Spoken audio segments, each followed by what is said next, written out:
Hello guys, आज चाहिँ हामी आमा छोराको ब्लगमा तपाईहरुलाई वेलकम छ। अनि भाइ पनि थियो नि त खासै।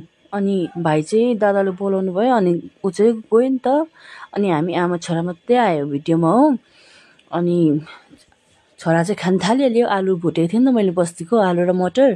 उसले चाहिँ खान थालिहाल्यो अनि म चाहिँ हाल्दै सब्जीहरु हाल्दै बोल्दै गर्दै थिएँ नि त। अन्त त्यहाँदेखि चाहिँ छुर्पीको रस बनाएको थिएँ हो। अन्त अचार बनाएको थियो। अन्त त्यहाँदेखि चाहिँ हामी आमा छोरा खानु बस्यो हो। अन्त मेरो छोराले चाहिँ अरू बेला चाहिँ अगाडि खान्छ नि त खाना। आज पनि खाएको थियो, तर अब पनि उसलाई चाहिँ हामी खाँदाखेरि चाहिँ अलिकति दिनै पर्छ। अन्त माग्छ नि त नत्र। अनि आज चाहिँ मसँगै राखेर चाहिँ चेयरमा राखेर चाहिँ भ्लग लिएर आएको नि त मसँगै। अनि त्यही चाहिँ खाना खाँदै मिठो भनेको मिठो यम्मी भन्छ हो छोराले। अन्त मजाले हामी गफ गर्दै खान थाल्यो आमा छोरा हो।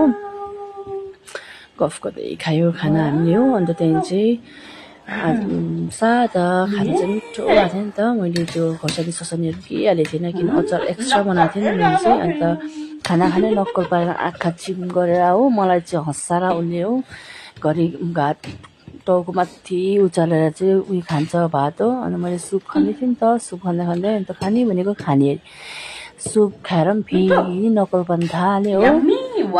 आँखा चिम गर्छ घरि हो। अन्त मलाई हँसाएर कि उसले त हो। अनि हामीले खाना खाइसकेको थियो हो। अनि बाई बाई सबजनालाई टेक केयर।